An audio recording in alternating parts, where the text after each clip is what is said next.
Good morning. So if everybody could stand up. So I'm gonna make a statement. If this is true for you, just step up and then step right back, okay? I live in a neighborhood where there has been a shooting. I know someone who has been shot.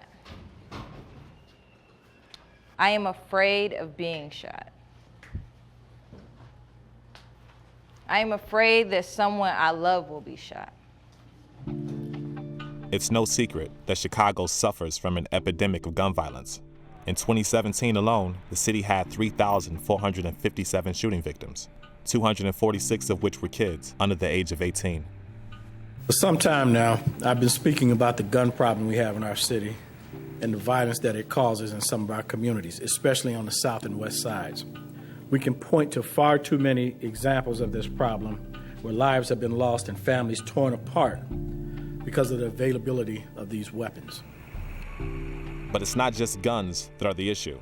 Slow ambulance response times and the lack of hospitals contribute to the problem.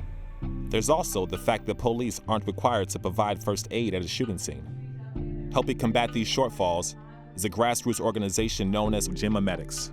They train people as young as 12 on how to treat gunshot wounds and save lives in the critical moments after a shooting. So Mika, explain the origins of Ujimaa. Years ago, my friend Martine Cavell and I were youth organizing. We worked with Damian Turner. He was one of the co-founders of Fearless Leading by the Youth. And he was shot really near University of Chicago Hospital, but he passed away on the way to Northwestern. So if he was shot near the hospital, why would they transport him to a different hospital? There was, at that time, no level 1 trauma center on the south side, meaning there was no hospital that had to take that kind of trauma. So folks got sent to Northwestern, which, you know, on a good day is like 45 minutes away. So because a hospital that was within a minute drive of this young man being shot couldn't take him, wouldn't take him, they had to travel 40 minutes. Yes, he passed away. But at Damian's viewing, I was talking to friends and I was just like, we have to be able to do something ourselves. We need to be able to respond ourselves. So Damian's death led to the inception of Ujimaa. Exactly. This is a very intense activity, so if you feel, you know, that it's too much or you don't want to answer a certain question, you do not have to. Ooh, Dream!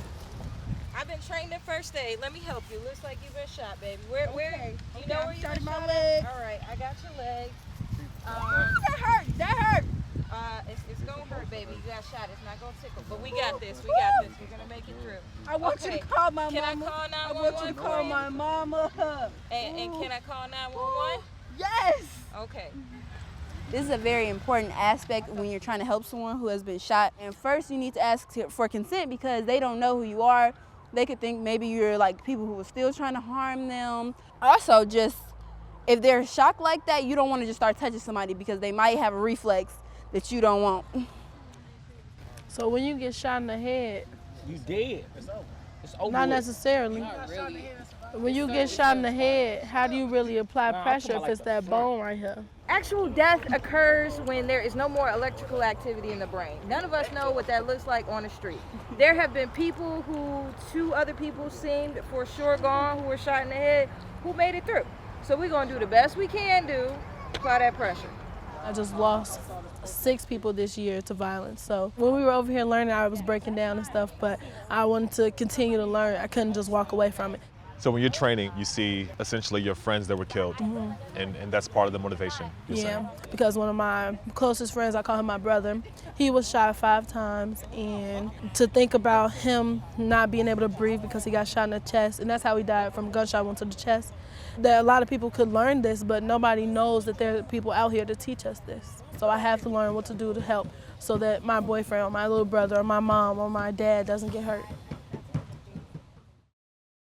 Anything from the neck to the navel can be a sucking chest wound. You want to wipe away first any sweat or blood or anything from the area so that you can clearly see it. So say he was bleeding right here. I would apply the card above where he's bleeding. You would tape down 3 sides of the card except for the one pointing closest to the ground, so the blood can leave. But you don't want air coming in, but you want the blood to get out. Part of what makes this civilian medical training so necessary is that many people on the South Side see the police response to shootings as insufficient. Though police are the primary first responders, their job is to secure the scene, and they have no legal obligation to provide medical care. You were shot once, right? Yeah, I was shot. What about? In my thigh, like almost by my groin. And did the paramedics show up with the cops, or did the cops show up first? Cops showed up first. What did the cops say? What was that like? They didn't do nothing. They just waited till the firefighters came, and then the ambulance came last. So the cops saw you were shot and did nothing? Yeah.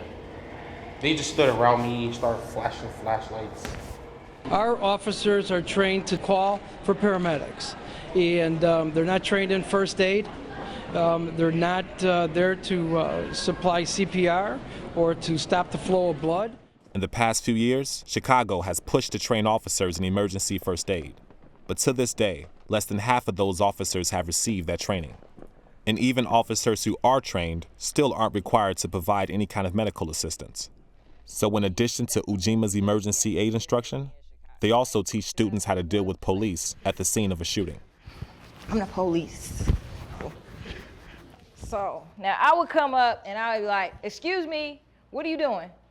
What are you doing? I'm gonna need you to back up. Back away, this is a crime scene. Get away from this person right now. Down the block. We closing this area off. Okay, so in scene, what happened there? She could have, yeah. So one of the things that we want to keep in mind, and that's everybody's individual choice, however you make that, I would still be proud of you because you tried to help. I would try to keep my hands on as long as possible. I would explain, I am applying pressure, I'm trained in first aid, I'm trying to help this person. If I take my hands off, they're going to, continue bleeding out. They start moving too aggressively towards me, and then I'm gonna say, I'm gonna take my hands off and back up. We don't wanna talk and move when talking to police. You move, then you talk, or you talk, then you move, but you don't do the two at the same time. It triggers aggression. By the time almost every child from the South or West Side that I've ever encountered is 4 or 5 and can really speak, when they see police, they see them as they're the bad guys. And so this is one of the most important parts of that training, because if I get them all trained, they'd be unstoppable, except that there's a physical force that is armed that would stop them. So if you were shot, any of these kids that we taught today, I have full confidence could help you, could potentially be the difference between life and death, right? They can't do that if there is somebody armed who won't allow them to get to you. And that is what happens. Cops get in the way of these kids saving lives. Yes. And while first responders on the scene wait for care, Chicago suffers from an ambulance shortage, leading to longer than average wait times for shooting victims. This 2013 Inspector General's report said ambulances only met national response standards 58% of the time. The recommendation is 90%. But by 2015, the IG found his suggested reforms were not implemented.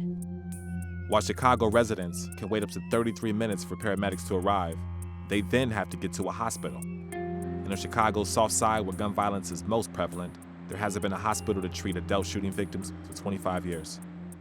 Only after years of protest did the University of Chicago step in, and it's now set to open a new trauma center in May 2018. Why hasn't there been a trauma center on the South Side of Chicago for 25 years? It's a question that gets posed to me often, and not being here for the past 25 years, being new to the city, I think the answer comes back, it's complicated. The hospital historically has been highly capacity constrained, and so there was a challenge about how can we actually accommodate an additional influx of patients. We're in the process right now of building a new emergency department that's a $30 million investment, because the old emergency department was not capable of taking care of trauma patients. I think in many ways the University of Chicago Medicine has pivoted to the community, listening to their concerns. What's your thoughts on groups like Ujimaa going kind of rogue, so to speak, and taking matters in their own hands? I can't be critical of anyone who wants to be empowered. And I think groups like Ujimaa begin a pathway towards empowerment. I think in many ways solutions begin with them, right? They begin with each of us. Even with the trauma center coming to the South Side, Ujima's work remains vital for the community. How you doing? Journey Jameson is an Ujima trainee, and she was 15 when she helped save a man's life after he stumbled through her back door with a gunshot wound to the neck.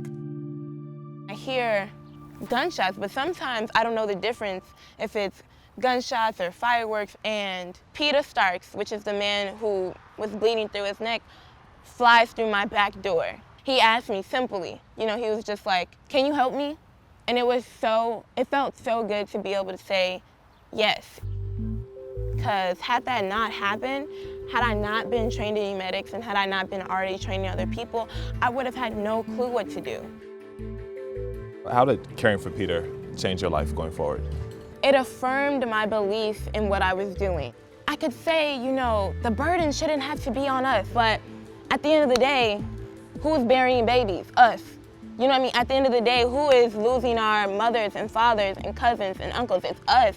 It's frustrating, and I feel like it's the most traumatizing to see my people suffer when there's a solution.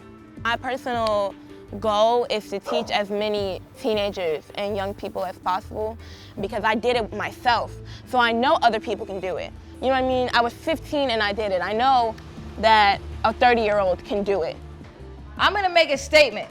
If this statement is true for you, just step forward and step back, okay? I believe the people in this room right now can help if someone has been shot. All right, y'all. Thank y'all for taking care of yourselves and your families. I appreciate y'all.